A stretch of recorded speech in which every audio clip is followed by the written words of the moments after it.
Hello, welcome back. Very good evening प्यारे बच्चों। 7 minutes chemistry में आपका बहुत बहुत स्वागत है। मैं डॉक्टर आदित्य पांडे, आपका केमिस्ट्री मेंटोर। प्यारे बच्चों, आज के इस वीडियो में मैं आपके लिए एग्जाम के लिए बहुत ही शानदार चुनिंदा मोती चुन के करके लाया हूं, जो एग्जाम के लिए बहुत ही ज्यादा इंपॉर्टेंट है। चाहे वो बोर्ड का एग्जाम हो, चाहे नीट का, और फिर चाहे जेई का एग्जाम हो। आज का जो वीडियो होगा, इनमें से 100% आपके सारे एग्जाम में एक एक क्वेश्चन तो आने ही आने हैं। तो अगर ये वीडियो आप स्टार्टिंग से लेकर के एंड तक देखते हैं और इसके मैकेनिज्म को, बाकी जो भी चीजें इसमें बताई जाएंगी उसको फॉलो करते हैं, तो यकीन मानिए बच्चा, इस बार जो भी एग्जाम में आप पार्टिसिपेट करने वाले हैं, जिसमें भी अपियर होने वाले हैं, उस एग्जाम का एक क्वेश्चन तो आपका कंफर्म है। आज हम इस वीडियो में डिस्कस करने वाले हैं बहुत ही शानदार, बहुत ही प्यारी और एग्जाम के लिए बहुत ही ज्यादा important reaction, Williamson synthesis reaction, जिसे ईथर बनाने के लिए इस्तेमाल किया जाता है। दूसरा एक रिएक्शन हमारे पास इटार्ड रिएक्शन, तीसरी रिएक्शन है गाटरमान कोच रिएक्शन, चौथी रिएक्शन है रोजेनमंड रिएक्शन, और पांचवी रिएक्शन हमारे पास गाटरमान एल्डिहाइड सिंथेसिस रिएक्शन। प्यारे बच्चों, इन सारी रिएक्शन का एग्जाम में बहुत ही ज्यादा यूज होता है। एग्जाम के पॉइंट ऑफ व्यू से या एग्जामिनर के माइंडसेट को अगर हम पढ़ने की बात करें बेटा, तो ये सारी रिएक्शन एग्जाम में बहुत ही ज्यादा इंपॉर्टेंट हो जाती हैं। तो वीडियो बिल्कुल लास्ट तक देखना है, जम करके हर एक कॉन्सेप्ट समझने की कोशिश करनी है, साथ साथ में नोट्स बनाते चलना है, क्योंकि सिर्फ वीडियो देखने से भला नहीं हो पाएगा बच्चों। आपको नोट्स बनाना पड़ेगा, क्वेश्चंस करने पड़ेंगे, इन्वॉल्वमेंट रखनी पड़ेगी, क्वेश्चन पूछने पड़ेंगे, कमेंट करना पड़ेगा। इन्वॉल्वमेंट से ही आपका ये जो पूरा का पूरा सफर है वो आसान हो पाएगा। चलिए फिर आज का वीडियो शुरू करते हैं। और पहली रिएक्शन आपके लिए रही विलियमसन सिंथेसिस रिएक्शन। बेटा, इसको दो नामों से जाना जाता है, या तो आप इसे विलियमसन सिंथेसिस रिएक्शन बोलिए, या तो फिर इसे विलियमसन ईथर सिंथेसिस रिएक्शन बोलिए।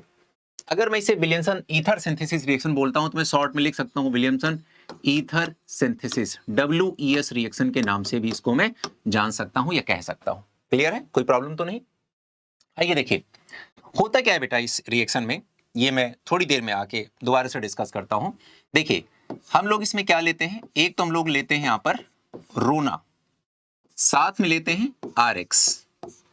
ये R और ये R अगर हम डिफरेंट रखते हैं तो हमारी जो यील्ड होती है, हमारा जो प्रोडक्ट बनता है वो बेहतर बनता है।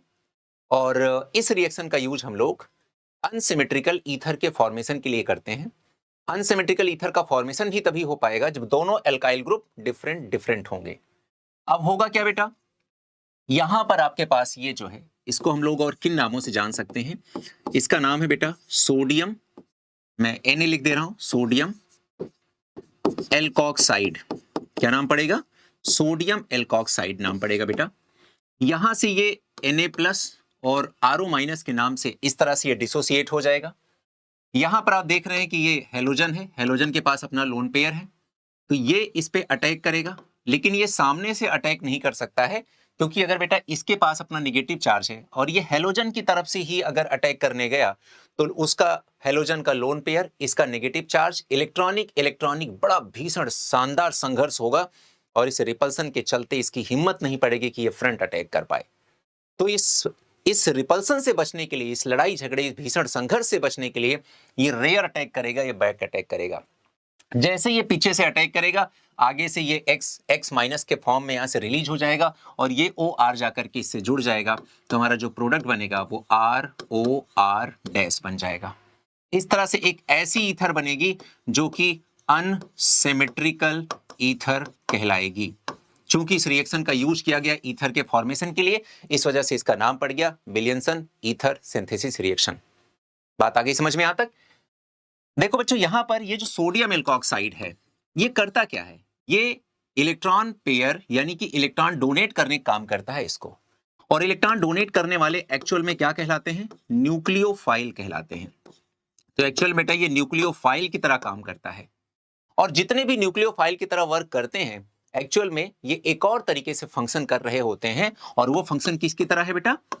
ये एक्ट एज अ बेस, ये एक स्ट्रॉन्ग बेस की तरह भी काम कर सकते हैं, कर सकते हैं।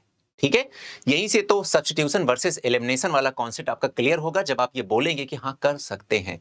तो ये न्यूक्लियोफाइल की तरह भी काम कर सकते हैं और बेस की तरह भी काम कर सकते हैं, ये बात समझनी है बेटा। यहां पर अब अगर आपको बेस्ट यील्ड चाहिए, बहुत बढ़िया यील्ड चाहिए, यानी कि अनसिमेट्रिकल ईथर आपको एकदम शानदार बनाना है, तो आपको ये जो आपके पास RX है यानी कि अल्काइल हैलाइड है, it should be only primary alkyl halide. और आपका जो ये RONA का यहाँ पर जो R है, ये बेटा प्राइमरी भी हो सकता है, ये सेकेंडरी भी हो सकता है और ये टर्शियरी भी हो सकता है। तो रोना कुछ भी हो सकता है, आप ऐसे याद रखो, रोना कुछ भी हो सकता है, कोई भी रोना हो सकता है ना। तो रोना में आर जो एल्काइल ग्रुप है वो प्राइमरी, सेकेंडरी, टर्सरी कुछ भी हो सकता है, लेकिन alkyl halide should be primary और मस्ट बी प्राइमरी, क्योंकि ये विलियमसन सिंथेसिस रिएक्शन बेटा ये एक एग्जांपल है SN2 मैकेनिज्म का। और आप सब जानते हैं बेटा कि SN2 मैकेनिज्म में वो एल्काइल हैलाइड सबसे ज्यादा रिएक्टिव होता है जो लीस्ट स्टीयरिक हिंड्रेंस शो करता है, जिसके पास बहुत भीड़ भाड़ ना हो, बहुत ब्रांचिंग ना हो, जिसके पास कम स्टीयरिक हिंड्रेंस होगा, कम स्टीयरिक रिपल्सन होगा, जिसके पास हैलोजन से जुड़े कार्बन के पास छोटे छोटे ग्रुप लगे होंगे, वो SN2 रिएक्शन में बहुत ही फास्ट तरीके से वर्क करता है, एक्ट करता है, रिएक्ट करता है, उसकी स्पीड बहुत फास्ट होती है और वो बेहतर यील्ड के साथ प्रोडक्ट प्रोवाइड करता है। तो इस बात का ध्यान रहे बेटा कि alkyl halide should be or must be primary, while sodium alkoxide ये कुछ भी हो सकता है, प्राइमरी, सेकेंडरी या टर्शियरी हो सकता है। आगे हम इसके ही कंटेक्स्ट में कुछ बातें करेंगे। आइए वापस लौटते हैं। जैसा कि मैंने कहा कि ये SN2 मैकेनिज्म का एग्जांपल है, किसका? SN2 मैकेनिज्म का एग्जांपल है। और बेटा चूंकि आपने हेलोएल्कीन हेलोएरीन वाला चैप्टर कंप्लीट कर लिया होगा तो आपको SN2 रिएक्शन की या SN2 मैकेनिज्म की स्टीरियोकेमिस्ट्री पता होगी। आपको पता है बेटा कि SN1 रिएक्शन में आपने रेसमाइजेशन पढ़ा होगा, आपने पढ़ा होगा कि यहाँ पर 50% इन्वर्जन होता है और 50% रिटेंशन होता है, और दोनों का जो 50-50% पोर्शन या प्रोडक्ट बनता है उनके मिक्सचर को हम रेसमिक मिक्सचर के नाम से जानते हैं, इस प्रोसेस को रेसमाइजेशन के नाम से जानते हैं। लेकिन अगर मैं बात करूं SN2 रिएक्शन की तो इसमें 100% inversion, complete change in the configuration of आपका जो रिएक्टेंट उसमें देखने को मिलता है। तो चूंकि इसमें 100% इन्वर्जन देखने को मिल रहा है तो इस वजह से यहां पर हम इन्वर्टेड प्रोडक्ट देखने को मिलेगा हमें। तो हमें ध्यान रखना है SN2 रिएक्शन में जो रिएक्टेंट का स्टीरियोकेमिस्ट्री होगी या 3D अरेंजमेंट होगा या डेक्स्ट्रो या लीवो कुछ भी होगा, तो अगर रिएक्टेंट डेक्स्ट्रो है तो प्रोडक्ट लीवो बन जाएगा, अगर रिएक्टेंट लीवो है तो प्रोडक्ट डेक्स्ट्रो बन जाएगा। यानी कि 100% change in the configuration of reactant after the formation of product. ये बात ध्यान रखना है बेटा। क्लियर हो गई बात यहां तक?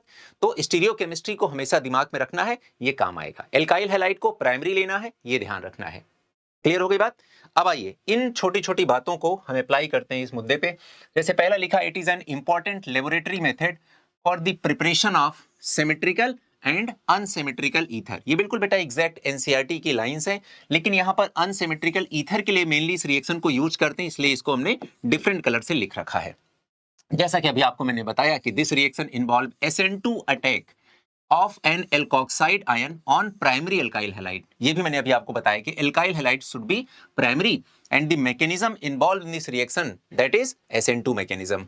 और SN2 मैकेनिज्म का फुल फॉर्म तो सब लोग जानते हो ना, nucleophilic substitution second order reaction. Better result are obtained if the alkyl halide is primary. अभी जैसा कि मैंने आपको बताया, अब देखिए ये आपके पास क्या है, ये RONA है, ये सोडियम एल्कोक्साइड है RONA।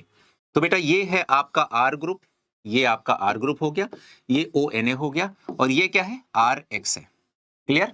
और फिर क्या होगा, इसका R ये जो आपको दिख रहा है ये क्या करेगा, ये या आप ऐसे कह सकते हैं कि ये जो आपका यहाँ पर RO माइनस दिख रहा है ये इस पे अटैक करेगा, तो ये Br माइनस इसको छोड़ के ऐसे निकल जाएगा, तो ये पूरा पार्ट इस CH3 के साथ जुड़ जाएगा, तो ये आपका प्रोडक्ट बन के तैयार हो जाएगा, प्लस साथ में NaBr बन जाएगा। आपने देखा कि ये क्या है, ROR है, और इस तरह से आपने ईथर बना लिया, और वो चूंकि ऑक्सीजन के इधर और उधर जो दोनों एल्काइल ग्रुप हैं वो डिफरेंट डिफरेंट हैं, इस वजह से इसे हम अनसिमेट्रिकल ईथर के नाम से जानेंगे। चूंकि इस रिएक्शन में ईथर का फॉर्मेशन हुआ है इसलिए नाम पड़ेगा विलियमसन ईथर सिंथेसिस रिएक्शन। इस बात का ध्यान रखना है बेटा। एक और एग्जांपल हमारे पास है जहां पर हमने एल्कोहल ले रखा है, एल्कोहल में रिएक्शन करा दिया NaS से, तो यहां से H प्लस के फॉर्म में ये निकल जाएगा और यहां पर Na प्लस H माइनस होता है बेटा। ठीक है, तो ये H प्लस को Na प्लस को H प्लस रिप्लेस कर देगा, तो यहां पर सोडियम एल्कोक्साइड सॉल्ट बन जाएगा। इस तरह से मैंने आपको यह भी सिखा दिया कि आखिर में सोडियम एल्कोक्साइड कैसे बनता है। यानी कि अगर कभी कभी इस रिएक्टेंट की शुरुआत सोडियम एल्कोक्साइड से ना करके उससे भी पीछे से करना चाहे, तो हमारे बच्चे को पता होना चाहिए कि आखिर वो एक्चुअल में सोर्स क्या है। तो वो जो एक्चुअल सोर्स है वो क्या होगा, वो होगा एल्कोहल। एल्कोहल की रिएक्शन आप कुछ इस तरह से कराएं कि उसका H+ निकल जाए, उसकी जगह पर Na+ आ जाए, तभी जाकर के आप एल्कोहल से सोडियम एल्कोक्साइड बना सकते हैं। सोडियम एल्कोक्साइड बन गया तो उसकी रिएक्शन एल्काइल हैलाइड से कराइए और ether as a main product बनाइए। बस इतना सा काम करना है बेटा। तो जैसे ही मैंने इसमें Me ले लिया यानी कि मिथाइल आयोडाइड ले लिया, तो बेटा यहां से क्या हो गया, ये Na+ के फॉर्म में यहां से निकल गया और ये I-Me+, इसने इसको रिप्लेस कर दिया, इसने इसको रिप्लेस कर दिया, तो देखो फाइनली ये बन गया। इस तरह से ये आपका ईथर का फॉर्मेशन हो गया। और ये बेटा जो मैंने लिखा है ये PYQ का क्वेश्चन है, ये जो मैंने लिखा है ये PYQ का क्वेश्चन है, ये जो मैंने लिखा ये PYQ का क्वेश्चन है। हर एक लाइन से यहाँ पे क्वेश्चन ही क्वेश्चन एग्जाम में पूछे गए हैं। तभी मैंने आपसे कहा कि रिएक्शन हमारे लिए बहुत इंपॉर्टेंट होने वाली है। आइए देखते हैं, मैं आपको कुछ बहुत ही शानदार बेहतरीन कुछ एग्जाम्पल सिखाने वाला हूँ। आइए देखते हैं। यहां बेटा आप देख पा रहे हैं कि ये जो आपको दिखाई दे रहा है यही तो आपका क्या कहलाएगा, ये न्यूक्लियोफाइल कहलाएगा। ये न्यूक्लियोफाइल इस पे अटैक करेगा। आपको पता है रेयर अटैक करेगा, बैक अटैक करेगा, फ्रंट अटैक पॉसिबल नहीं है। आयोडीन के साइड से नहीं आ पाएगा क्योंकि इसके इलेक्ट्रॉन आयोडीन के लोन पेयर के साथ रिपल्सन करने लगेंगे, तो ये रेयर अटैक करेगा। जैसे रेयर अटैक करेगा, प्रोडक्ट जो बनेगा वो बन जाएगा CH3O, बन जाएगा और साथ में NaI sodium iodide as a by product यहां से निकल जाएगा। यहां पर जो ईथर मिली ये सिमेट्रिकल ईथर है। इस वजह से मैंने आपसे कहा कि मेनली इस रिएक्शन का यूज हम अनसिमेट्रिकल ईथर के फॉर्मेशन के सिंथेसिस के लिए करते हैं, लेकिन ऐसा नहीं है कि सिमेट्रिकल ईथर इस रिएक्शन में नहीं बनती है, ऐसा बिल्कुल नहीं है बच्चा, है ना। आइए बात करते हैं। अब देखिए हमारे पास बेटा ये दो रिएक्शन दी गई हैं यहाँ पर, जहां पर हमें सेम तरह की ईथर का ही फॉर्मेशन देखने को मिल रहा है। दोनों बेटा सेम ही ईथर है, एक बार ध्यान से देख लीजिए, समझ में आ रही बात ना। ठीक है, दोनों ही सेम ईथर हैं। हमें ये बताना बेटा कि स्टेप नंबर 1, स्टेप नंबर 2, कौन से स्टेप से ये इस ईथर को सही तरीके से या बेहतर यील्ड के साथ बनाया जा सकता है। कौन सा स्टेप यहाँ पे मोस्ट सुइटेबल स्टेप है for the formation of ether. Clear, आइए डिस्कस करते हैं। तो हमारा ध्यान सिर्फ और सिर्फ किस पे जाना चाहिए, एल्काइल हैलाइड पे जाना चाहिए और किसी पर नहीं जाना चाहिए। यहां पर हमारे पास ये एल्काइल हैलाइड है और यहां पर ये एल्काइल हैलाइड है।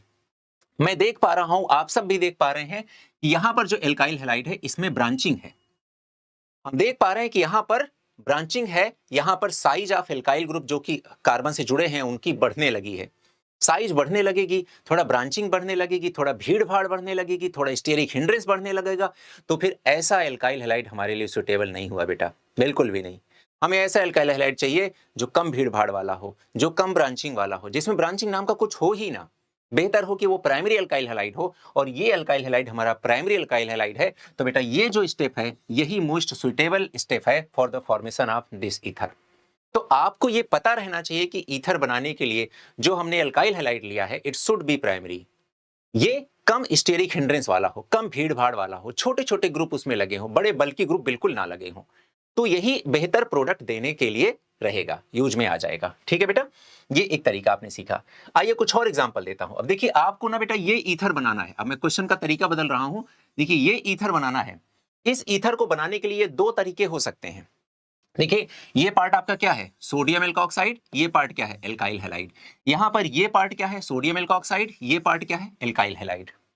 आपको बताना है कि ये फर्स्ट स्टेप या सेकंड स्टेप, कौन से टाइप की रिएक्शन आपको बेहतर यील्ड के साथ ईथर बनाने के लिए दे सकती है। प्यारे बच्चों तुरंत दिमाग लगाइए, है ना, सब लोग तुरंत फोकस करिए बेटा, वीडियो पॉज करिए और तुरंत दिमाग लगाइए आखिर हम किस स्टेप से, इन दोनों में से कौन सी रिएक्शन से ये वाली ईथर अच्छे तरीके से बना सकते हैं, बिना किसी टेंशन के, बिना किसी प्रेशर के, आसानी से हमें ये ईथर मिल जाए। सोचिए सोचिए, जल्दी सोचिए, दिमाग के घोड़े दौड़ाइए, बिल्कुल खाली मत बैठिए, लगाइए दिमाग जल्दी से और बताइए क्या होगा आंसर।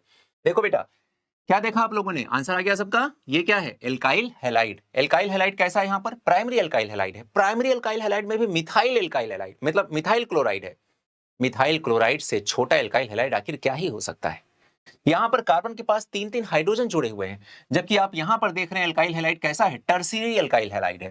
तो ये चूंकि प्राइमरी एल्काइल हैलाइड है और ये टर्शियरी एल्काइल हैलाइड है, और हमने अभी आपको सिखाया कि एल्काइल हैलाइड शुड बी और must be primary, less steric hindrance वाला एल्काइल हैलाइड चाहिए। और बेटा मुझे ऐसा तो पहले स्टेप में दिख रहा है, क्योंकि हमें ना सोडियम एल्कोक्साइड से लेना देना नहीं है। हमें बिल्कुल नहीं सोचा सोडियम एल्कोक्साइड कैसा, क्योंकि सोडियम एल्कोक्साइड तो प्राइमरी सेकेंडरी टर्सरी कुछ भी हो सकता है मेरे भाई, तो उसकी बात क्यों सोच रहे हो। तो हमें इस पे फोकस करना है। तो चूंकि यहाँ पर प्राइमरी एल्काइल हैलाइड है तो हम बोलेंगे ये रिएक्शन बेस्ट है, ये रिएक्शन वर्स्ट है, इसका यूज नहीं करना है, बिल्कुल नहीं करना है। तो कोई सवाल पूछे कि अच्छा अगर मान लीजिए इसका यूज कर ही ले तो क्या होगा, आगे इसका जवाब वैसे दूंगा मैं, फिर भी थोड़ा सा सुन लीजिए। अगर यहां पर बहुत सारी ब्रांचिंग हो गई तो ये क्या होगा, ये एक स्ट्रॉन्ग बेस की तरह काम करने लगेगा, और बेस का काम होता है बेटा एलिमिनेशन, और एलिमिनेशन अगर रिएक्शन हो गई तो यहां से सोडियम, यहां से क्या हो जाएगा, HX का रिमूवल हो जाएगा, एलिमिनेशन ऑफ HX, यानी कि डीहाइड्रोहैलोजिनेशन रिएक्शन हो जाएगी इन स्पाइट ऑफ ये nucleophilic substitution second order reaction. तो SN2 की जगह पर एलिमिनेशन रिएक्शन हो जाएगी, और फिर आपका फाइनल जो प्रोडक्ट मिलेगा दैट विल बी एल्कीन। वो ईथर नहीं बनेगा, वो एल्कीन बन जाएगा बेटा। तो ध्यान रहे, अगर आपको सोडियम एल्कोक्साइड ब्रांचिंग मिल रही है, बड़ी अच्छी बात है, लेकिन अगर आपका एल्काइल हैलाइड ब्रांच मिल गया, एल्काइल हैलाइड बहुत स्टीरिक हिंड्रेंस वाला मिल गया, एल्काइल हैलाइड के कार्बन के साथ बड़े बड़े बल्कि ग्रुप जुड़ गए, तो बेटा ऐसा एल्काइल हैलाइड स्ट्रॉन्ग बेस की तरह काम, उसके लिए सोडियम एल्कोक्साइड जब वर्क करेगा उस पर, तो वहां से एलिमिनेशन हो जाएगा, HX का एलिमिनेशन होगा, और फाइनल प्रोडक्ट हमारा एल्कीन बनेगा, ना कि ईथर बनेगा। इतनी सी बात ध्यान रखनी बेटा, और प्रैक्टिस के लिए बहुत सारे क्वेश्चन है, परेशान मत हो। चलो इधर देखो, ये मुझे बनाना है, इसको बनाने के लिए दो मेथड है, या तो मैं ये सोडियम फेनॉक्साइड ले लूं, साथ में मिथाइल ब्रोमाइड ले लूं, और या तो फिर मिथाइल ऑक्साइड ले लूं यहां पर, और फिर साथ में मैं क्या ले लूं यहां पर, बेंजीन ब्रोमाइड ले लूं, है ना, ब्रोमोबेंजीन ले लूं। अब मुझे बताओ बेटा क्या बेहतर रहेगा, तो आप आसानी से कह सकते हैं, देखिए यहां पर MEBR है, MEBR का मतलब, एमी मतलब मिथाइल, मिथाइल को हम CH3Br भी लिख सकते हैं, ऐसा लिख सकते हैं। तो मुझे बताओ बेटा, एक ये है, एक ये है। अब आप देख सकते हैं यहां पर जो ब्रोमीन है बेटा, उस ब्रोमीन का लोन पेयर, ये सिंगल बॉन्ड, ये डबल बॉन्ड, ये किस में चला गया, रेजोनेंस में चला गया। तो एक्चुअल में ये कार्बन ब्रोमीन के बीच का जो सिंगल बॉन्ड है, ये सिंगल बॉन्ड नहीं है, पार्शियल डबल बॉन्ड है। और आपको पता है कि ऐसा पार्शियल डबल बॉन्ड वाला मतलब बॉन्ड ब्रेक होने में टाइम लगेगा। स्ट्रॉन्ग बॉन्ड हो गया, सिंगल बॉन्ड से तो ज्यादा ही मजबूत हो गया, फिर ये ब्रेक नहीं होगा तो पुराना बॉन्ड टूटेगा नहीं, तो नया बॉन्ड बनेगा कैसे, है ना। और दूसरी बात अभी आपको सिखाया कि एल्काइल हैलाइड शुड बी और मस्ट बी प्राइमरी, तो चूंकि ये प्राइमरी एल्काइल हैलाइड आ गया, प्राइमरी तो कह भी नहीं सकते हो इसको, क्योंकि प्राइमरी के लिए तो कार्बन एटलीस्ट एक कार्बन जुड़ना चाहिए, ये तो सबसे सिंपलेस्ट एल्काइल हैलाइड हो गया, लेस ब्रांचिंग वाला, लेस स्टीरिक हिंड्रेंस वाला, तो इसका मतलब ये सबसे बेस्ट है। तो इसलिए ये तरीका हमारा बेस्ट है इस ईथर को बनाने के लिए।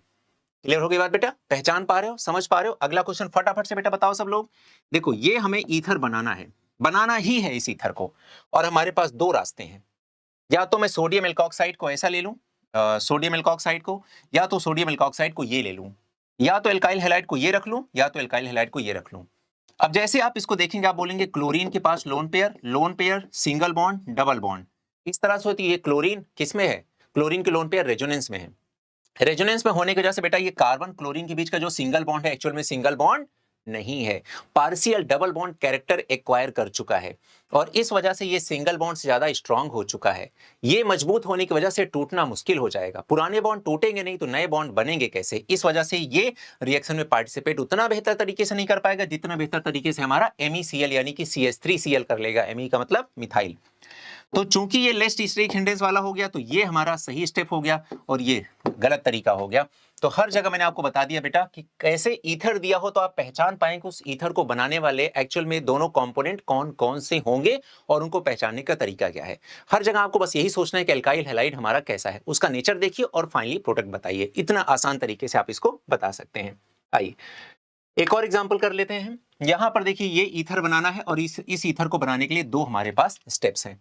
यहां पर अगेन हमारा ध्यान किस पे जाएगा, एल्काइल हैलाइड पे जाएगा। ये MECl है यानी कि मिथाइल क्लोराइड है, और यहां पर हम देख रहे हैं कि ये क्लोरीन जो है वो ब्रिज हेड कार्बन से जुड़ा हुआ है, और आप सबको पता है बेटा ब्रिज हेड कार्बन जहां मिलता है वहां पर स्ट्रेन मिलने लगता है, और इस स्ट्रेन की वजह से, इस खिंचाव की वजह से वो रिंग अनस्टेबल हो जाती है, वो एक अनस्टेबल कार्ब कैटायन प्रोवाइड कराएगी अगर रिएक्शन हो तो। और वैसे भी फिर ये हमारे लिए यूजलेस हो गया, और हमारे लिए कौन सा बेहतर होगा, फर्स्ट वाला। वैसे तो मैं इसको होमवर्क में देने वाला था, पर ठीक है आपने बता दिया। तो ये ऑप्शन ए, ऑप्शन बी, अब आपके पास दो ऑप्शन है, आपको बताना है कौन सा ऑप्शन बेस्ट है बेटा। तो हमारा फर्स्ट ऑप्शन बेस्ट होगा, क्योंकि यहां पर मिथाइल क्लोराइड लिया गया है, तो इस वाले स्टेप से आप इसको बनाएंगे तो आपको बेहतर यील्ड के साथ ये ईथर मिल जाएगी। और ये क्यों नहीं यूज करेंगे, क्योंकि हमारा क्लोरीन किसके साथ जुड़ा है, ब्रिज हेड कार्बन के साथ जुड़ा है। क्लियर। आइए अब यहां पर मैं स्टीरियो केमिस्ट्री की बात समझाने वाला हूं, आपको ध्यान से समझिएगा बेटा। देखिए यहां पर क्लोरीन लगा हुआ है, और यहां डॉटेड लाइन से रिप्रेजेंट करने का मतलब क्या हुआ, क्लोरीन अवे फ्रॉम ऑब्जर्वर, हमसे दूर जा रहा है ना, क्योंकि अब चूंकि 3D में दिखाया गया है, तो हमें प्रोडक्ट भी 3D में बताना पड़ेगा। क्लियर? और आप सबको पता है बेटा ये कौन से मैकेनिज्म से होता है? SN2 मैकेनिज्म से। और SN2 मैकेनिज्म में क्या होता है? 100% इन्वर्जन होता है प्रोडक्ट का। ठीक है, इन्वर्जन का मतलब होता है चेंज इन द कॉन्फ़िगरेशन। पहले डेक्स्ट्रो था तो बाद में लिबो हो जाएगा, पहले लिबो था तो बाद में डेक्स्ट्रो हो जाएगा। और आपको ये भी पता है बेटा डेक्स्ट्रो और लिबो जैसी चीजें जो है ये आप ऐसे देख करके नहीं बता सकते। उसके लिए पोलरीमीटर नाम का एक ही अलग ही टाइप का इंस्ट्रूमेंट बनाया गया है, यंत्र बनाया गया है, जिससे हम पता कर लेते हैं कि हमारा जो सोल्यूशन है, जो हमारा ऑर्गेनिक कंपाउंड है, ये डेक्स्ट्रो होगा कि लिबो होगा। आइए आगे देखते हैं बेटा। यहां पर CH3ONA है। क्लियर? यहां से ये आपका ये वाला पूरा का पूरा CH3O- इस पे अटैक करेगा। आपको पता है क्लोरीन की साइड से तो अटैक कर नहीं पाएगा बेटा, कंफर्म है ना? क्योंकि क्लोरीन के पास क्या है? लोन पेयर है। और आपको पता है कि इसका नेगेटिव चार्ज इसका लोन पेयर आपस में रिपल्सन करेगा, तो फ्रंट अटैक नहीं कर पाएगा, बैक अटैक या रेयर अटैक करेगा। जैसा कि SN2 मैकेनिज्म में आमतौर पर देखा जाता है वैसा ही यहां पर भी होगा। तो जब ये अटैक करेगा तो प्रोडक्ट हमारा क्या बन जाएगा? देखो ऐसा बनाया हमने। अब इसको मैंने पहले कैसे था? डैश लाइन पे था, अब इसको मैं कैसे बना दूं? सॉलिड लाइन से। ठीक है, ये देखो सॉलिड लाइन से बना दिया। सॉलिड लाइन से बनाते ही ये चीज मैंने कंफर्म कर दी, दिखा दी, रिप्रेजेंट कर दी, बता दी कि भैया अब इसका कॉन्फ़िगरेशन चेंज हो गया है। और इससे क्या जोड़ दूंगा? OCH3 जोड़ दूंगा। तो यहां OCH3 जोड़ दूंगा। तो चूंकि इस प्रोडक्ट में हमने पाया कि यहां पर 100% इन्वर्जन देखने को मिला, इन्वर्जन इन कॉन्फ़िगरेशन, कॉन्फ़िगरेशन, तो 100% इन्वर्जन इन कॉन्फ़िगरेशन देखने को मिला। इसी चीज को हम बेटा वाल्डन इन्वर्जन बोलते हैं, जो कि SN2 मैकेनिज्म की का कोर है ना, की कॉन्सेप्ट है। ये ध्यान रखना है हमें। तो जब भी हमारा जो प्रोडक्ट मिलेगा वो हमेशा चेंज्ड या 100% चेंज कॉन्फ़िगरेशन के साथ या स्टीरियोकेमिस्ट्री के साथ दिखाई देगा। इस बात का ध्यान रखना है बेटा। और हम सबको पता है SN2 मैकेनिज्म में किस तरह का सॉल्वेंट लेते हैं? पोलर एप्रोटिक सॉल्वेंट लेते हैं। चलिए आगे बढ़ते हैं बेटा। अब छोटे छोटे पार्ट में बांट के इसको हम लोग आसान कर लेते हैं, छोटे छोटे पार्ट में डिवाइड कर लेते हैं। रिएक्टेंट की बात की जाए तो हम लोग क्या लेते हैं बेटा? एल्काइल हैलाइड लेते हैं, जो कि कैसा होना चाहिए? प्राइमरी होना चाहिए, प्लस सोडियम एल्कोक्साइड लेते हैं, जिसमें हमारा जो सोडियम मतलब अल्काइल ग्रुप है वो प्राइमरी, सेकेंडरी या फिर टर्सरी कुछ भी हो सकता है। रिएजेंट की बात आ जाए बेटा तो बेसिकली रिएजेंट में इसको यहां ना लिख करके अगर मैं यहां लिख दूं ज्यादा बेहतर रहेगा। RONA लेते हैं, सोडियम एल्कोक्साइड इसका नाम है। प्रोडक्ट की बात की जाए तो मेनली हम क्या यूज करते हैं बेटा, मतलब क्या बनाने के लिए इसका यूज करते हैं? अनसिमेट्रिकल ईथर बनाने के लिए इसका यूज करते हैं। बाकी सिमेट्रिकल ईथर भी इससे बन सकती है, सिमेट्रिकल ईथर भी बन सकती है as per the NCERT। Types of reaction की बात करेंगे बेटा तो ये एक nucleophilic substitution second order reaction है। SN2 मैकेनिज्म से इसको हम लोग रिप्रेजेंट कर सकते हैं। स्टीरियोकेमिस्ट्री की बात करें तो हम इसमें बेटा देखते हैं कि 100% इन्वर्जन देखने को मिलता है। यहां पर इन्वर्जन यानी कि 100% चेंज इन कॉन्फ़िगरेशन। किसमें? कॉन्फ़िगरेशन में। तो कॉन्फ़िगरेशन में 100% चेंज देखने को मिलता है। यहां पर रेट ऑफ रिएक्शन की बात करें बेटा तो यहां पर चूंकि सेकंड ऑर्डर का मैकेनिज्म है तो यहां पर जो रेट होगी वो डायरेक्टली प्रोपोर्शनल होगी एल्काइल हैलाइड के भी और किसके? RONA के भी। दोनों पर डिपेंड करेगी, वन ऑर्डर इसके, वन ऑर्डर इसके। तो टोटल हमारा जो ऑर्डर ऑफ रिएक्शन आएगा वो कितना आ जाएगा? 1 + 1 = 2। ठीक है, ये ध्यान रखना है। उसके बाद नेचर ऑफ सॉल्वेंट की बात करें तो जैसा कि इसमें होता है पोलर एप्रोटिक सॉल्वेंट का यूज करते हैं हम लोग। SN2 मैकेनिज्म में सब में यही होता है। कोई एग्जांपल की बात करें बेटा तो हम लोग क्या बोल सकते हैं? एसीटोन इसका एक एग्जांपल हो सकता है, और DMF हो सकता है इसका एग्जाम्पल, या फिर DMSO इसका एग्जाम्पल हो सकता है। डाइमिथाइल फॉर्मिमाइड हो जाएगा, डाइमिथाइल सल्फॉक्साइड हो जाएगा, एसीटोन हो जाएगा। ये सब पोलर एप्रोटिक सॉल्वेंट हो जाएंगे। अब बात करते हैं नेचर ऑफ न्यूक्लियोफाइल की। देखो बेटा यहाँ पर जो RONA है ये न्यूक्लियोफाइल की तरह एक्ट करेगा। ये आपका CH3ONA, इसे हम मिथाइल या सोडियम मेथॉक्साइड के नाम से जानेंगे। अगर मैं यहाँ पर R की जगह पे CH3CH2 लिख लूं तो इसे हम सोडियम इथॉक्साइड के नाम से जानेंगे। और अगर मैं ऐसा लिख दूं यहाँ पर R ग्रुप को तो ये क्या कहलाएगा? सोडियम प्रोपॉक्साइड कहलाएगा। क्या कहलाएगा? सोडियम प्रोपॉक्साइड। और ये एनाइन क्या कहलाएगा? प्रोपॉक्साइड एनाइन कहलाएगा या प्रोपॉक्साइड न्यूक्लियोफाइल कहलाएगा। अगर इसकी बात करूं तो ये कहलाएगा टर्सरी ब्यूटाइल ऑक्साइड। क्या कहलाएगा बेटा? Tertiary butyl oxide. बहुत अच्छे से स्ट्रक्चर देख लीजिए, पहचान लीजिए। आमतौर पे बेटा जब आप क्वेश्चन सॉल्व कर रहे होंगे तो उस क्वेश्चन में इस फॉर्म में लिखा रहता है रिएजेंट, है ना? ध्यान रहे इस बात का। तो अगर यहाँ TBuO- Na+ ऐसा लिखा है तो समझ जाना ये टर्सरी ब्यूटाइल ऑक्साइड है। इसको समझ जाना ये आइसोप्रोपॉक्साइड है। आइसो ग्रुप आप जानते हैं, प्रोप मतलब 3 कार्बन होता है, ऑक्साइड आपको लगाना है, ये बात आप समझ गए। अगर ये पूछा जाए ये कैसे बने, तो ये अपने अपने एल्कोहल से बनेंगे, वो बात आपको समझ के रखना है, ठीक है बेटा। चलिए, जैसे ये टर्सरी ब्यूटाइल एल्कोहल से बन जाएगा, ये आइसोप्रोपाइल एल्कोहल से बन जाएगा, ठीक है। उसमें आप H+ हटा के Na+ लगा दीजिए, तो इनका फॉर्मेशन हो जाएगा। अच्छी बात सुनिए, यहां पर आप देख रहे हैं लगातार बेटा ब्रांचिंग बढ़ती जा रही है या फिर साइज ऑफ ग्रुप बढ़ता जा रहा है, तो जाहिर सी बात है बेटा बहुत भीड़भाड़ वाला सोडियम एल्कोक्साइड आपको यूज करना है, यही इसका मतलब हुआ है ना। चलिए आगे बढ़ते हैं। ऐसे कौन कौन से सोडियम हैलाइड हैं जो कि विलियमसन ईथर सिंथेसिस रिएक्शन में पार्टिसिपेट नहीं करेंगे। वही बेटा टर्सरी एल्काइल हैलाइड नहीं करेगा, अभी आपको सिखाया है ना। सेकेंडरी भी कर सकता है लेकिन प्राइमरी मेनली करेगा, सबसे बेस्ट होगा प्राइमरी एल्काइल हैलाइड लीजिए, नहीं है तो सेकेंडरी यूज कर सकते हैं, जैसे कि एग्जांपल मैंने स्टीरियोकेमिस्ट्री वाला समझाया था। लेकिन टर्सरी एल्काइल हैलाइड कभी यूज नहीं करना है।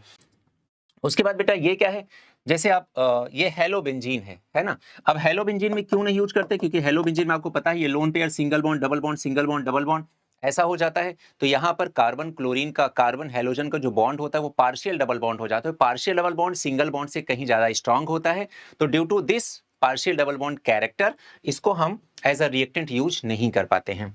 इसकी बात करें तो सेम प्रॉब्लम यहाँ पर बेटा, ये क्या है, ये विनाइल हैलाइड है। क्या है, विनाइल हैलाइड है। विनाइल ग्रुप आपको पता है बेटा ना, फंडामेंटल ऑफ ऑर्गेनिक केमिस्ट्री में सब समझा रखा है। तो यहाँ पर भी loan pair single bond double bond, यहाँ पर भी ये कार्बन और ये हेलोजन का जो बॉन्ड है ये वाला, ये partial double bond character acquire कर लेगा और इस वजह से ये यूजफुल नहीं हो पाएगा ड्यू टू बॉन्ड स्ट्रेंथ के बढ़ जाने की वजह से। इसी तरह से यहाँ पर हेलोजन हमारा किससे जुड़ा हुआ है बेटा, ब्रिज हेड कार्बन से जुड़ा हुआ है। और आपको पता है ब्रिज हेड कार्बन की स्टेबिलिटी के बारे में बहुत डिस्कशन हो चुका है, पहले भी टॉटोमेरिज्म में भी सिखाया था, है ना। तो इस वजह से ये इसमें पार्टिसिपेट नहीं करेगा। तो ये अगर रिएक्टेंट के फॉर्म में आपको दिखते हैं एल्काइल हैलाइड की जगह पर, तो बोल देना कि भैया इससे तो मत बनाओ, इससे तो मत बनाओ, इससे विलियमसन ईथर सिंथेसिस नहीं हो पाएगी, साफ साफ मना कर देना बिना किसी लाग लपेट के बच्चा, है ना। उम्मीद करता हूं छोटे छोटे हेडिंग्स में आपकी ये रिएक्शन बहुत ही आसान हो गई होगी और मुझे तो 100% भरोसा ऐसा हुआ होगा। आइए छोटा सा मैकेनिज्म का पार्ट डिस्कस कर लेते हैं, बहुत ज्यादा मैकेनिज्म डिटेल में नहीं सिखा रहा हूं, छोटा सा पार्ट है, समझने की कोशिश करते हैं बेटा। मान लेते हैं हमारे पास एक रिएक्शन है CH3O Na है, तो Na+ है, CH3O- है, प्लस यहां पर हम लोगों ने ले लिया CH3 CH2Cl ले लिया, CH3CH2Cl ले लिया। और ये चूंकि मैकेनिज्म कौन सा होगा, SN2 मैकेनिज्म होगा और सॉल्वेंट कैसा लिया जाएगा, पोलर एप्रोटिक सॉल्वेंट की प्रेजेंस में ऐसा कुछ रिएक्शन होगी। तो बच्चा अब यहाँ पर आप देख सकते हैं कि यहाँ पर क्लोरीन के पास लोन पेयर है, लोन पेयर होने की वजह से ये जो नेगेटिव पार्ट यहाँ से निकलेगा, ये जो निकलेगा वो फ्रंट अटैक नहीं कर पाएगा। तो वो क्या करना पसंद करेगा बेटा, वो करना पसंद करेगा रेयर अटैक या बैक अटैक। क्या करेगा, रेयर या बैक अटैक करना पसंद करेगा, क्योंकि उसे पता है कि इधर पीछे से अटैक करने पर कोई उसे रोकने वाला नहीं है, कोई रिपल्सन वगैरह जैसा होना नहीं है ना। बाकी बहुत ही फनी और बहुत ही मजेदार और शानदार तरीके से मैं आपको SN1 SN2 मैकेनिज्म में इसको बहुत प्यार से समझाऊंगा कि आपको कतई मजा ही आ जाएगा, है ना। बस उस वीडियो का वेट करिए, समय पर आएगा तो फिर उसके बारे में डिस्कस करेंगे। तो रेयर बैक अटैक बेटा जैसे ही करेगा, ये क्लोरीन इसको छोड़ के इधर से निकलेगा, ठीक है। और फिर एक आपके सामने अगर बात की जाए तो कुछ ऐसा बन जाएगा, CH3O इधर से जुड़ रहा होगा और इधर से CH2 CH3 ऐसे बन जाएगा, ये प्रोडक्ट बन जाएगा। ध्यान रखना है बेटा, ध्यान जो इंपॉर्टेंट रखना है वो यही रखना है कि ये जो भी प्रोडक्ट का फॉर्मेशन होगा वो प्रोडक्ट में एक्चुअल में क्या हो जाएगा, उस प्रोडक्ट में स्टीरियो केमिस्ट्री के अकॉर्डिंग 100% इन्वर्जन देखने को मिलेगा। तो बहुत ज्यादा मैकेनिज्म में कुछ खास बताने को नहीं है, ठीक है। इतनी सी बात समझेंगे, इतना ही काफी हो जाएगा आपके लिए। नेक्स्ट है अपने पास की देखिए, अभी जो मैंने पीछे डिस्कस किया सब वही बातें लिखी हुई हैं कि if a tertiary alkyl halide is used and alkene is the only reaction product and no ether is formed, because in case of secondary and tertiary alkyl halide elimination competes over substitution। अब बेटा यहां पर लड़ाई होगी इस बात की कि सब्स्टिट्यूशन या फिर एलिमिनेशन, तो यहां पर बेटा एलिमिनेशन हो जाएगा रेदर देन सब्स्टिट्यूशन। तो SN2 ना होकर के यहां पर E2 मैकेनिज्म देखने को मिलेगा और इस वजह से आपकी alkene will be the major product, ठीक है।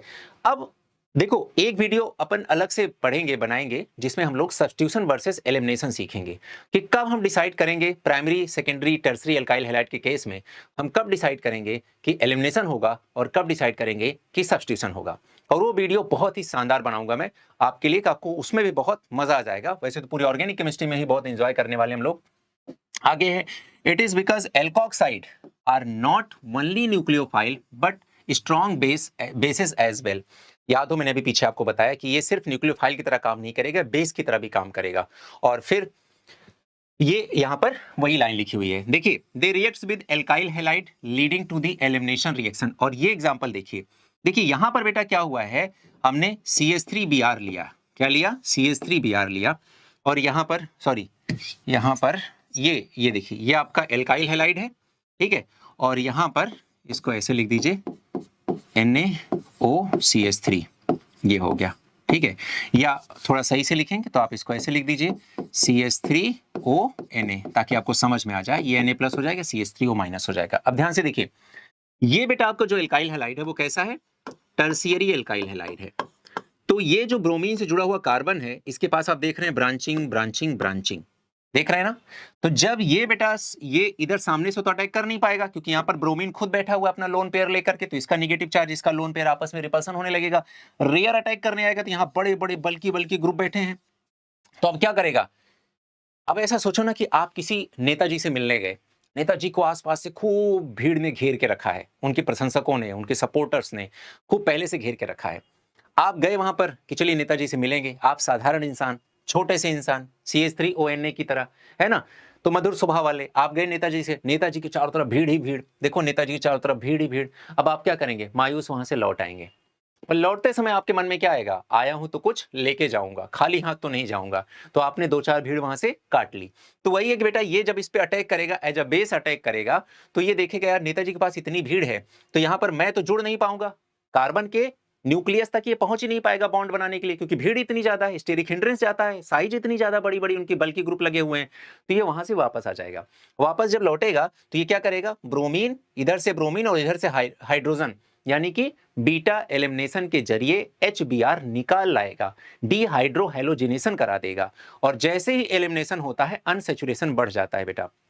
ब्रोमीन निकलेगा फंक्शनल ग्रुप से, ब्रोमीन से जुड़ा कार्बन अल्फा है, अल्फा से जुड़ा कार्बन ये भी बीटा, ये भी बीटा, ये भी बीटा।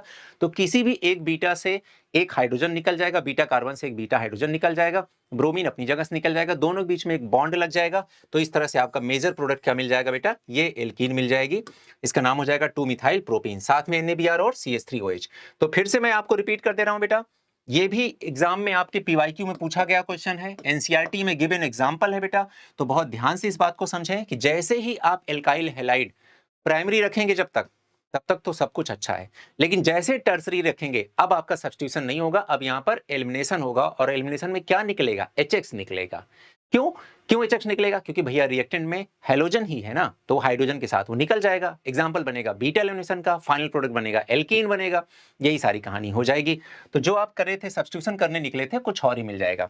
इस तरह से बेटा विलियमसन सिंथेसिस रिएक्शन मैंने कर दी कंप्लीट। उम्मीद करता हूं हमारे प्यारे बच्चों को समझ में आया होगा। बेटा सच सच ईमानदारी से जैसी भी आपको लगा हो ये वीडियो, ये रिएक्शन का बताने का तरीका, मैगजीन समझाने का तरीका, या फिर रिवाइज कराने का, या कॉन्सेप्चुलाइज कराने का, या फिर छोटे छोटे हेडिंग में बांट करके पढ़ाने का, आप प्लीज प्लीज प्लीज बेटा एक बार अपने रिमार्क्स, अपने आंसर, अपने कमेंट्स, अपने जो भी मन में भावनाएं हैं, संवेदनाएं हैं, वो जरूर ग्रुप पे एक बार अपने कमेंट सेक्शन में जरूर लिख दीजिएगा।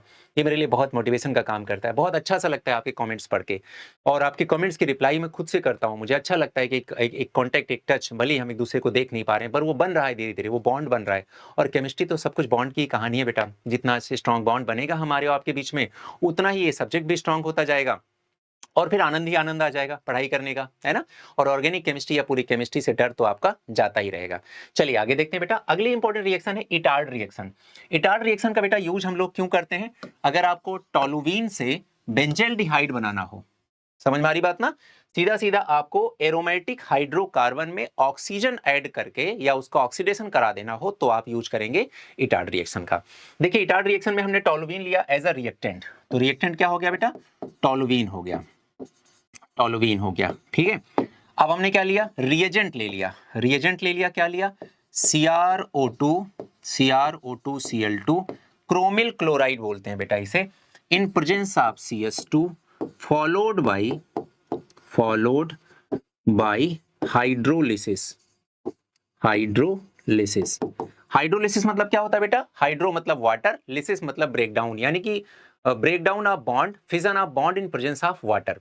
बेटा आपके नीट के अनसॉल्व में सेम यही लाइन पूछी गई है, ठीक है। What is true about Etard reaction, तो उसमें यही लिखना पड़ता है, टोलुवीन रिएक्टेंट के फॉर्म में यूज करेंगे and on reaction with CrO2 Cl2 in presence of CH2 followed by hydrolysis of reaction, जो भी बनेगा उसका हाइड्रोलिसिस करेंगे, then you will get the final product and that will be benzaldehyde. ये बात इतनी समझनी है बेटा। अब आगे देखिए होता क्या है, रिएजेंट के बारे में कंफर्म कर दिया, प्रोडक्ट के बारे में कोई पूछे तो क्या बन जाएगा बेटा? Benzaldehyde. Benzaldehyde will be the major product. तो होता क्या बेटा, देखो यहां पर ये टोलुवीन लिया, CH3 ले लिया, CrO2 Cl2 ले लिया, तो देखो यहां पर क्या है, CH3 तीन हाइड्रोजन है, दो हाइड्रोजन यहां से जाएंगे और दो हाइड्रोजन की जगह पर क्या आ जाएगा, देखो यहां पर क्या है बेटा, देखो दो ऑक्सीजन है यहाँ पर, तो एक ऑक्सीजन पहले लिख दिया, फिर देखो एक क्रोमियम है तो एक क्रोमियम लिख दिया, फिर अगली ऑक्सीजन लिख दिया, अगली ऑक्सीजन लिख दिया, ठीक है। चूंकि यहाँ से हाइड्रोजन हटाया है तो वो वाला हाइड्रोजन लिख दिया, यहाँ पर दो क्लोरीन है तो दो क्लोरीन लिख दिया, और चूंकि ये 2 मोल लेते हैं हम लोग, तो यहाँ पर इतने का पूरा होल ट्वाइस कर दिया और यही जाके इससे कनेक्ट कर दिया। इस बात को ध्यान रखें, ठीक है बेटा, क्योंकि अभी रिसेंटली नीट के एग्जाम में बेटा केवल यही पूछ लिया गया था कि बताओ ये क्या बनेगा, ठीक है, बीच में क्या बनेगा, ये भी पूछ लिया गया एग्जाम में, तो ध्यान रहे बेटा, OCrOHCl2 का होल ट्वाइस, ऐसा CH के आगे ब्रैकेट में लिख देना है बेटा, है ना, ध्यान रहे। तो ये कॉम्प्लेक्स का फॉर्मेशन हो जाता है, फिर हाइड्रोलिसिस करके इसी कॉम्प्लेक्स के बॉन्ड को ब्रेक करके हम लोग ये बेंजल्डिहाइड का फॉर्मेशन कर लेते हैं। तो इसमें अब अगर मैं इटार्ड रिएक्शन आपको रिवाइज कराऊं तो मैं ही पूछूंगा बेटा इटार्ड रिएक्शन का यूज क्या होता है, तो आप फट से बोलेंगे कि टोलुवीन से बेंजल्डिहाइड बनाने के लिए इसका यूज करते हैं, यानी कि एक एरोमेटिक हाइड्रोकार्बन को डायरेक्टली आप ऑक्सीजन कंटेनिंग ऑर्गेनिक कंपाउंड में कन्वर्ट करना है तो इसका यूज करते हैं, और एरोमेटिसिटी को प्रिजर्व रखना है। कोई नया कार्बन कार्बन बॉन्ड नहीं बनेगा क्योंकि यहां पर भी कार्बन के साथ CH3 का कार्बन जुड़ा था, यानी कि कार्बन कार्बन बॉन्ड पहले से था, बस CH3 का CHO में कन्वर्जन, बस इतना ही देखने को मिला है। तो एक तरह से ये ऑक्सीडेशन रिएक्शन का एग्जांपल बन सकता है। Point number 2, what is the reagent of Etard reaction, तो आपको इतना पूरी बात बोलनी है, CrO2 Cl2 in presence of CH2 followed by hydrolysis, clear. फिर तीसरा question, what is the complex form during the Etard reaction, तो आपको बोलना है कि बेंजीन के साथ CH और फिर उसका दो हाइड्रोजन हटा करके ब्रैकेट में लिखेंगे OCrOHCl2 और फिर उसका होल ट्वाइस, उसके बाद आपका फाइनल प्रोडक्ट बन जाएगा। बस इतनी सी बात बेटा, इटार्ड रिएक्शन आपके एग्जाम के लिए बहुत इंपॉर्टेंट है, नेम रिएक्शन, तो इसको एज अ नेम रिएक्शन चूंकि इंपॉर्टेंस इसकी है बहुत ज्यादा, तो आपको ध्यान रखना है बेटा, हर एक पॉइंट जितना मैंने रिवाइज कराया बस इतने ही पॉइंट आपको ध्यान रखने हैं। The next Gattermann coach reaction, और गटरमैन कोच रिएक्शन आप फिर से देख सकते हैं कि टोलुवीन, सॉरी, इसका यूज हम किस में करते हैं, बेंजीन से अगर आपको बेंजल्डिहाइड बनाना हो तो इसका यूज करेंगे, किससे, बेंजीन से बेंजल्डिहाइड, यानी कि फिर से हमारे पास एक एरोमेटिक हाइड्रोकार्बन यानी कि बेंजीन है, उसको डायरेक्टली हम लोगों ने बेंजल्डिहाइड उसमें CHO ग्रुप ऐड कर देना है। तो बताओ बेटा बेंजीन में देखो, अब यहां पर देखो एक कार्बन कार्बन बॉन्ड आ गया, तो यहां पर एक नया कार्बन कार्बन बॉन्ड यहां पर बनता हुआ दिखाई दे रहा है, new carbon carbon bond will form, ये बात ध्यान रखनी है बेटा, ठीक है। यहां पर भी वही देखने को मिल रहा है जैसा इससे पहले रायमर टीमन रिएक्शन देखने को मिला था, उससे पहले आपने फ्रीडल क्राफ्ट एल्काइलेशन में देखा था, फ्रीडल क्राफ्ट एसाइलेशन में देखा था, उसके बाद फिर आपने कोलवेज रिएक्शन में देखा था, कितनी सारी रिएक्शन मैंने आपको बता दी जहां नया कार्बन कार्बन बॉन्ड बनता है ना, और एग्जाम में इंपॉर्टेंट है इसलिए इस बात का ध्यान रहे। इसमें हम लोग क्या हैं, रिएजेंट क्या लेते हैं, हाँ, तो रिएक्टेंट क्या होगा बेटा, बेंजीन होगी रिएक्टेंट, ठीक है। बेंजीन को हम लोग और कैसे लिख सकते हैं, C6H6 के फॉर्म में लिख सकते हैं। रिएजेंट क्या होगा, CO प्लस HCl रिएजेंट हो जाएगा बेटा। प्रोडक्ट क्या होगा, बेंजल्डिहाइड हो जाएगा, बेंजल्डिहाइड हो जाएगा बेटा, मतलब बेंजीन में एक वो लग जाएगा, CHO लग जाएगा। टाइप ऑफ रिएक्शन होगी तो बेटा इलेक्ट्रोफिलिक सब्स्टिट्यूशन रिएक्शन का एग्जांपल होगा, क्योंकि आपको पता है बेंजीन और उनके डेरिवेटिव्स की कैरेक्टरिस्टिक रिएक्शन होती है इलेक्ट्रोफिलिक सब्स्टिट्यूशन रिएक्शन, क्लियर। तो ये हो जाएगा। अगर कोई पूछे रिएक्शन इंटरमीडिएट तो बोल देना सिग्मा कॉम्प्लेक्स बनेगा, या एरेनियम आयन, क्या बोलना है, एरेनियम आयन या सिग्मा कॉम्प्लेक्स, ये बन जाएगा। तो यहां पर इस तरह से एनहाइड्रस AlCl3 ले लेंगे, एनहाइड्रस AlCl3 ले लेंगे बेटा, तो ये क्या करेगा, इसके Cl माइनस को निकाल लेगा यहां से, तो ये जो COH बनेगा यही जाके इसके ऊपर अटैक कर लेता है, ठीक है। पूरा मैकेनिज्म सीखने समझने की जरूरत नहीं है, बाकी इलेक्ट्रोफिलिक सब्स्टिट्यूशन रिएक्शन जब आएगा उसका मैकेनिज्म तो समझाऊंगा ही, वहां पर काम चल जाएगा। तो बेटा ये रहा आपका बेंजल्डिहाइड का फॉर्मेशन इस तरह से आपने कर लिया, तो बेंजीन से बेंजल्डिहाइड। अब सुनो बेटा, अभी पीछे वाले रिएक्शन में हम लोगों ने टोलुबीन से बेंजल्डिहाइड बनाया, अभी बेंजीन से बेंजल्डिहाइड बनाया। तो एक एग्जाम में यह भी क्वेश्चन आता है कि इनमें से कौन सी रिएक्शन से बेंजल्डिहाइड नहीं बनेगा या बनेगा। तो वो तमाम रिएक्शन जो बेंजल्डिहाइड बनाने के लिए रिस्पॉन्सिबल, उन तमाम रिएक्शन को बेटा पॉइंट पे रखिएगा ऐसे, है ना, ध्यान रहे बहुत अच्छे से। एग्जाम के लिए बहुत इंपॉर्टेंट क्वेश्चन मैंने आपको बता दिया कि वो तमाम रिएक्शन याद रखिए जिनमें कार्बन कार्बन बॉन्ड बनता है, वो तमाम रिएक्शन याद करिए जिसमें benzaldehyde as a major product या मेन प्रोडक्ट बनता है। इन सब पे एग्जाम में डायरेक्टली क्वेश्चन आ चुका है। चलिए आगे बढ़ते हैं, और आगे है रोजेनमंड रिडक्शन। तो रोजेनमंड रिडक्शन में देखो बेटा क्या है, ये RCOCl है, ये एसिड क्लोराइड है। क्या है, एसाइल क्लोराइड बोलो या फिर क्या बोलेंगे इसे, एसिड क्लोराइड बोलेंगे। अब ये रहा बेटा आपका एसिड क्लोराइड। एसिड क्लोराइड में हमने हाइड्रोजन ले लिया, यूज कर लिया। हाइड्रोजन किस लिए यूज होता है बेटा, रिडक्शन करने के लिए। तो हमने क्या कर दिया इसका रिडक्शन। ये रिडक्शन किसके प्रेजेंस में किया, PDBSO4 की प्रेजेंस में किया। PDBSO4 आपको पता है बेटा हाइड्रोजन कभी अकेले नहीं चलता है, हाइड्रोजन एक गाड़ी पे सवार होकर चलता है, और वो गाड़ी किसकी मिलकर बनी होती है, मेटल की। जैसे पैलेडियम की, प्लेटिनम की, निकल की, इन सब की गाड़ी पे बैठ के चलता है वो, उसका रथ निकलता है, सवारी निकलती है उसकी हाइड्रोजन की, अकेले नहीं चलता कभी। छोटा है, लाडला है, पूरी पीरियड टेबल में सब लोग उसको दुलार करते हैं, तो हाइड्रोजन के नखरे तो अलग ही लेवल पे हैं। तो हाइड्रोजन जब भी चलेगा कि हाँ भाई रिडक्शन करना है, तो प्लेटिनम, पैलेडियम, निकल सब लाइन में खड़े हो जाते हैं, भैया किस पे बैठेंगे, फिर चलते हैं। तो यहाँ पर चलता है PDBSO4 के साथ थोड़ा सा एस क्यूनोलोन ले लेते हैं, ताकि रिएक्शन थोड़ा लिमिट में चले, है ना, और बहुत ज्यादा वैसे मतलब अनकंट्रोल रिएक्शन ना हो जाए इस वजह से। तो फिर बेटा यहाँ पर क्या बन जाएगा, RCHO बन जाएगा। ठीक है, अब यहाँ पर क्या होगा, ये बॉन्ड ब्रेक होगा, एक हाइड्रोजन इस साइड, एक हाइड्रोजन इस साइड, ऐसे जुड़ जाएगा, तो ये RCHO बन जाएगा। अगेन आपने क्या देखा बेटा, अगेन आपने ये पाया कि एसिड क्लोराइड को एल्डिहाइड में कन्वर्ट करने का रास्ता आपको पता चल गया। अगर यही बेंजीन के ऊपर COCl लगा है, तो बेंजीन के ऊपर CHO लग जाएगा। क्या लग जाएगा, CHO लग जाएगा। तो अगेन देखो आपने क्या देखा, बेंजल्डिहाइड बनाना सीख लिया।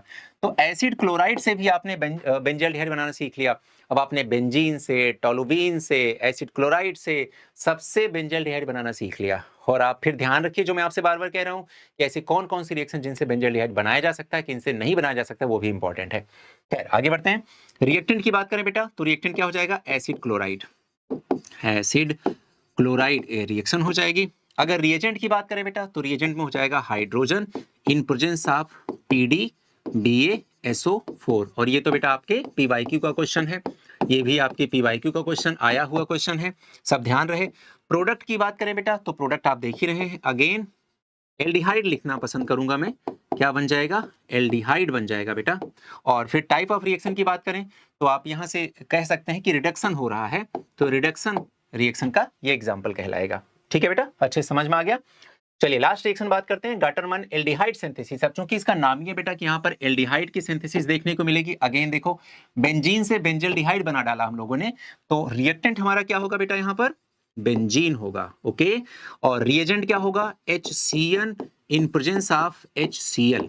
अगेन यहाँ पर एनहाइड्रस AlCl3 है, जो कि इसके Cl माइनस को निकाल ले जाएगा AlCl4 माइनस के फॉर्म में, और फिर ये H के साथ जुड़ जाएगा, है ना। और फिर उसके बाद हाइड्रोलिसिस भी करते हैं इसका सेकेंड स्टेप में, तो फॉलोड बाई, यहां लिख सकते हैं फॉलोड बाय हाइड्रोलिसिस, और हाइड्रोलिसिस को हम लोग H3O+ से रिप्रेजेंट करते हैं।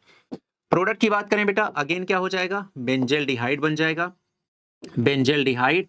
टाइप ऑफ रिएक्शन की बात करें तो इलेक्ट्रोफिलिक सब्स्टिट्यूशन रिएक्शन, चूंकि बेंजीन और उनके डेरिवेटिव्स की कैरेक्टरिस्टिक रिएक्शन होती है इलेक्ट्रोफिलिक सब्स्टिट्यूशन रिएक्शन।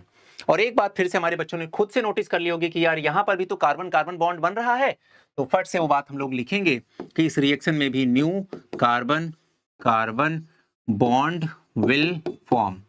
ये बात फिर से नोट कर दिया मैंने, तो इस बात को ध्यान रखना है बच्चा। ठीक है, तो इस तरह से आपकी next 5 important name reaction complete हो गई। और इस वीडियो में तो लगभग सारे के सारे नेम रिएक्शन इंपॉर्टेंट है। इटार्ड से क्वेश्चन जम के आया है, रोजेनमंड से रिएक्शन जम के आया है, और विलियमसन सिंथेसिस रिएक्शन आता ही आता है। तो इस तरह से मैंने आपसे कहा कि इस बार जिस भी एग्जाम में आप अपियर होने जा रहे हैं, हर एक एग्जाम में कम से कम इसी एकमात्र इस छोटे से वीडियो से एक क्वेश्चन तो आना तय ही है।